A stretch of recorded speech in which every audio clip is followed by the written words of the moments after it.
அனைவருக்கும் வணக்கம். நான் உங்கள் வழக்கறிஞர் வினித்குமார்.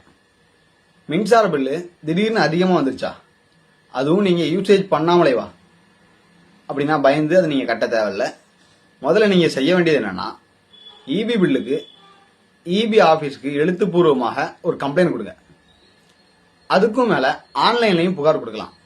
மிக முக்கியமா எலக்ட்ரிசிட்டி கம்ப்ளைண்ட் ஹெல்ப்லைனான 1912 இந்த நம்பருக்கு கால் பண்ணி கம்ப்ளைண்ட் ரிஜிஸ்டர் பண்ணலாம். எல்லா ஸ்டேட்லயுமே இதே கம்ப்ளைண்ட் நம்பர் தான் ஒர்க் ஆகுது. அதுக்கு அடுத்த தீர்வு என்னன்னு பாத்தீங்கன்னா, கன்சியூமர் கிரீவியன்ஸ் ரெடல் ஃபோரம், இதுல நீங்க ஆன்லைன் கம்ப்ளைண்ட் கொடுக்கணும். அதுக்கப்புறமா எலக்ட்ரிசிட்டி ஆம்புட்ஸ்மென்ட்.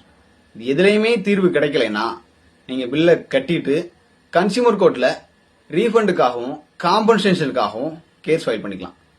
முக்கியமான லா பாயிண்ட் என்னன்னு பாத்தீங்கன்னா, எலக்ட்ரிசிட்டி ஆக்ட் 2003 செக்ஷன் 56 என்ன சொல்லுதுன்னு பாத்தீங்கன்னா, பில்லு கட்டலைன்னா டைரக்டா உங்க கரண்ட் கனெக்ஷன் கட் பண்ண முடியாது.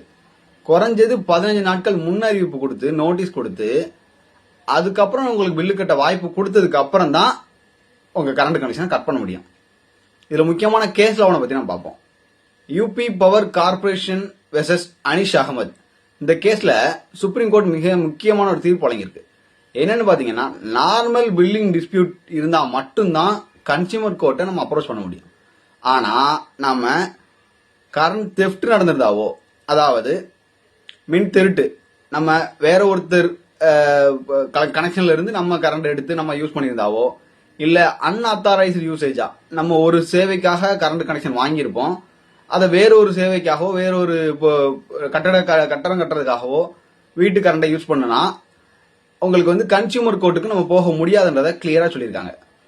தப்பான பில் வந்தா கலங்காதீங்க. லீகல் ரெமடி உங்க கையில இருக்கு. இந்த மாதிரி லீகல் அவேர்னஸ் வேணும்னா ஃபாலோ பண்ணிக்கோங்க. தேங்க்யூ.